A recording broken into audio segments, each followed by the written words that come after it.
ସରଳ ଜ୍ୟୋତିଷ ଶିକ୍ଷା ଅଧ୍ୟାୟ 4। ଜୟ ଜଗନ୍ନାଥ। ନମସ୍କାର। ମୁଁ ତପନ ଆଷ୍ଟ୍ରୋଲୋଜିକୁ ଆପଣଙ୍କୁ ସ୍ୱାଗତ। ସରଳ ଜ୍ୟୋତିଷ ଶିକ୍ଷାର ଆରମ୍ଭ କରାଯାଇଥିଲା ମହାନ ଗୁରୁ ବ୍ୟାସଦେବଙ୍କ ଜନ୍ମତିଥି ଗୁରୁ ପୂର୍ଣ୍ଣିମା ଅବକାଶରେ।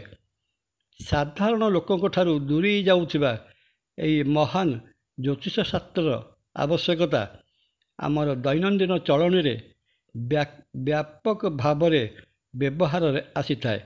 କିନ୍ତୁ ଆଜିର ପ୍ରତିଯୋଗିତାମୂଳକ ଶିକ୍ଷା ବ୍ୟବସ୍ଥାରେ ଜ୍ୟୋତିଷ ଶାସ୍ତ୍ରର ମୋଟା ମୋଟା ଗ୍ରନ୍ଥ ପଢ଼ି ଏହି ପ୍ରାଚୀନ ଜ୍ୟୋତିଷ ଶାସ୍ତ୍ରକୁ ବୁଝିବା ଆଉ କାମରେ ଲଗାଇବା ଏଭଳି ପ୍ରୟାସ ସମାଜର କେଉଁ ସ୍ତରରେ ବି ଦେଖାଯାଉ ନାହିଁ। ସାଧାରଣ ଶିକ୍ଷିତ ଲୋକ ମଧ୍ୟ ଜ୍ୟୋତିଷୀୟ ଜ୍ଞାନ ଅର୍ଜନ ପାଇଁ ଆଗ୍ରହ ପ୍ରକାଶ କରୁନାହାନ୍ତି। ଏଣୁ ଏହି ଜ୍ୟୋତିଷ ଶାସ୍ତ୍ରକୁ ବା ଜ୍ୟୋତିଷ ଶାସ୍ତ୍ରର ସମାଜରେ ଆବଶ୍ୟକତାକୁ ଆଖି ଆଗରେ ରଖି ଦର୍ଶକ ବନ୍ଧୁମାନଙ୍କ ପାଖରେ ସରଳ ଓ ପ୍ରାଞ୍ଜଳ ଭାବରେ ପହଞ୍ଚାଇବା ପାଇଁ ଆମର ଏ ଅଭିଳଷିତ ପ୍ରୟାସ ମାତ୍ର।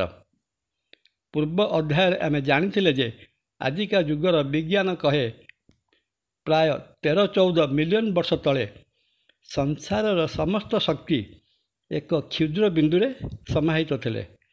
କୌଣସି କାରଣରୁ ସେଥିରେ ବିସ୍ଫୋରଣ ଘଟି ଅନନ୍ତ କୋଟି ବିଶ୍ୱବ୍ରହ୍ମାଣ୍ଡର ନିର୍ମାଣ ହୋଇଛି।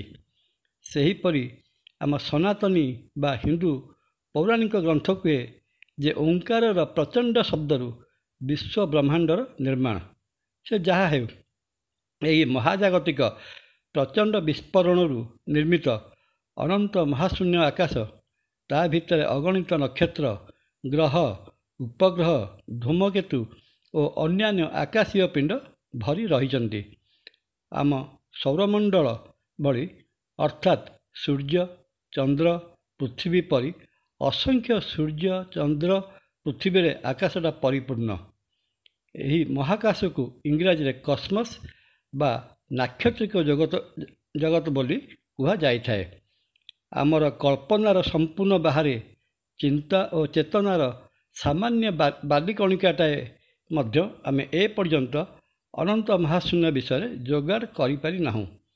ତଥାପି ଆମ୍ଭର ପୂର୍ବପୁରୁଷ ଓ ମହାମନୀଷୀଗଣ ନିଜ ନିଜ ସାଧନା ବଳରେ ଅନନ୍ତ ମହାକାଶର ବହୁ ରହସ୍ୟ ଭେଦ କରିବାରେ ସମର୍ଥ ହୋଇଛନ୍ତି, ଯାହାକି ଆମର ବିଭିନ୍ନ ପୌରାଣିକ ଓ ଆଧ୍ୟାତ୍ମିକ ଗ୍ରନ୍ଥରେ ଉଲ୍ଲେଖ ଅଛି। ଏବଂ ଆଜିର ବିଜ୍ଞାନୀ ବା ବୈଜ୍ଞାନିକମାନେ ସେ ସମ୍ପର୍କରେ ଜାଣି ଓ ତାର ସଠିକତା ନିରୂପଣ କରି ବଡ଼ ଚମତ୍କୃତ ହେଉଛନ୍ତି। ପୃଥିବୀଠାରୁ ଚନ୍ଦ୍ର, ସୂର୍ଯ୍ୟ ଏବଂ ଆମ ସୌରଜଗତର ଗ୍ରହଗୁଡ଼ିକ ଯଥା ବୁଧ, ଶୁକ୍ର, ମଙ୍ଗଳ, ବୃହସ୍ପତି ଓ ଶନି କେତେକ ଦୂରରେ ଅଛନ୍ତି। ପଞ୍ଚଦଶ ଶତାବ୍ଦୀରେ ଅତିବଡ଼ି ଜଗନ୍ନାଥ ଦାସଙ୍କ କୃତ ଶ୍ରୀମଦ୍ ଭାଗବତରେ ବିଶଦ ଭାବରେ ବ୍ୟାଖ୍ୟା କରାଯାଇଛି।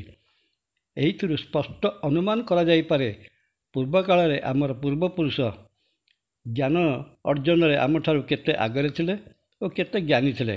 କାରଣ ଏବେକାର ଆଧୁନିକ ବିଜ୍ଞାନ ସେହି କଥାକୁ ସମର୍ଥନ କରିବାକୁ ବାଧ୍ୟ ହୋଇଛି। ଏ ତ ଗଲା ଗଣିତ ଜ୍ୟୋତିଷ କଥା। ଏଠାରେ କହି ରଖିବାକୁ ହେବ ଜ୍ୟୋତିଷ ଶାସ୍ତ୍ର ଦୁଇ ଭାଗରେ ବିଭକ୍ତ, ଯଥା ଗଣିତ ଜ୍ୟୋତିଷ ଓ ଫଳିତ ଜ୍ୟୋତିଷ। ଗଣିତ ଜ୍ୟୋତିଷରେ ଆମେ ଜାଣୁଛେ ଆମ ସୌରମଣ୍ଡଳରେ ଥିବା ସୂର୍ଯ୍ୟ ତଥା ଅନ୍ୟାନ୍ୟ ଗ୍ରହବୃନ୍ଦ ଆମ ପୃଥିବୀଠାରୁ କେତେ ଦୂରତାରେ ଓ କେତେ କୌଣିକ ଦୂରତାରେ ଅଛନ୍ତି ଏବଂ ସେମାନେ କିପରି ଏବଂ କେଉଁ ଭାବରେ ସୂର୍ଯ୍ୟଙ୍କୁ ପ୍ରଦକ୍ଷିଣ କରୁଛନ୍ତି। ମୋଟାମୋଟି ଭାବରେ ଏ ତ ଗଲା ଗଣିତ ଜ୍ୟୋତିଷ କଥା। ସେହିପରି ଫଳିତ ଜ୍ୟୋତିଷରେ ଆମେ ଜାଣିବାକୁ ପାଇଥାଉ ପୃଥିବୀ ଉପରେ କେଉଁ ଦିନ କେଉଁ ସମୟରେ କେଉଁ ଖଗୋଳୀୟ ପିଣ୍ଡ ବା ସୂର୍ଯ୍ୟ, ଚନ୍ଦ୍ର ତଥା ଅନ୍ୟାନ୍ୟ ଗ୍ରହମାନଙ୍କର କ'ଣ ପ୍ରଭାବ ରହୁଛି। ତଦ ଅନୁସାରେ ପୃଥିବୀ ପୃଷ୍ଠରେ କ'ଣ ପ୍ରଭାବ ପଡ଼ୁଛି ବା କ'ଣ ଘଟଣା ସବୁ ଘଟୁଛି। ଏଇଟି ଗ୍ରହମାନଙ୍କ ବିଷୟରେ ସାମାନ୍ୟ ଉଦାହରଣ ଦେଇ ଜାଣିପାରିବା ଯେ ସୂର୍ଯ୍ୟକୁ କେନ୍ଦ୍ର କରି ଗଠିତ ହୋଇଥିବା ସୌରମଣ୍ଡଳରେ ଗ୍ରହଗୁଡ଼ିକ ମହାଶୂନ୍ୟରେ ପରସ୍ପରର ଆକର୍ଷଣ ଓ ବିକର୍ଷଣ ଶକ୍ତି ଦ୍ୱାରା ଝୁଲି ରହି ସୂର୍ଯ୍ୟଙ୍କୁ ନିର୍ଦ୍ଦିଷ୍ଟ କକ୍ଷପଥରେ ପ୍ରଦକ୍ଷିଣ କରୁଛନ୍ତି ଏବଂ ସେମାନଙ୍କର ପ୍ରତ୍ୟକ୍ଷ ପ୍ରଭାବ ପୃଥିବୀ ପୃଷ୍ଠରେ ପଡ଼ୁଛି। ପୃଥିବୀ ପୃଷ୍ଠରେ ଗ୍ରହମାନଙ୍କର ପ୍ରଭାବ ବିଷୟରେ ସାମାନ୍ୟ ଉଦାହରଣ ଦେଇ ଏଠାରେ କହିହେବ ଯେ ବିରାଟକାୟ ସମୁଦ୍ର, ଯାହାକି ପୃଥିବୀର 75 ଭାଗରେ ବିସ୍ତାରିତ, ଚନ୍ଦ୍ର ଓ ସୂର୍ଯ୍ୟଙ୍କ ପ୍ରଭାବରେ ସେହି ସାଗର ବକ୍ଷରେ ଜୁଆର ଓ ଭଟ୍ଟା ଦେଖାଯାଇଥାଏ। ସୂର୍ଯ୍ୟଙ୍କ ଠାରୁ କୌଣିକ ଦୂରତାରେ ଚନ୍ଦ୍ରଙ୍କ ଅବସ୍ଥାନକୁ ନେଇ ଏହାର ପ୍ରଭାବରେ ଯେତିକି କମ୍ ବେଶୀ ଦେଖାଯାଇଥାଏ, ସେହିପରି ଜୁଆର ଭଟ୍ଟାର ଉତ୍ଥାନ ପତନର ସମାନୁପାତିକ କମ୍ ବେଶୀ ପରିଲକ୍ଷିତ ହୋଇଥାଏ। ସୂର୍ଯ୍ୟଚନ୍ଦ୍ରଙ୍କ ପ୍ରଭାବରୁ ଯଦି ପୃଥିବୀର ବିସ୍ତୀର୍ଣ୍ଣ ସାଗର ବକ୍ଷରେ ଉଦ୍ବେଳନ ସୃଷ୍ଟି ହେଉଛି, ତେବେ ପୃଥିବୀ ପୃଷ୍ଠରେ ଥିବା ଉଦ୍ଭିଦ ଜଗତ, ଜୀବଜଗତ ଓ ସବୁଠାରୁ ଶ୍ରେଷ୍ଠ ଜୀବ ମନୁଷ୍ୟ ମଧ୍ୟ ସୂର୍ଯ୍ୟ, ଚନ୍ଦ୍ର ଓ ଗ୍ରହ ନକ୍ଷତ୍ରମାନଙ୍କର ପ୍ରଭାବରେ ମଧ୍ୟ ପ୍ରଭାବିତ। ଆଗାମୀ ଅଧ୍ୟାୟରେ ଏ ସମ୍ପର୍କରେ। ଜୟ ଜଗନ୍ନାଥ।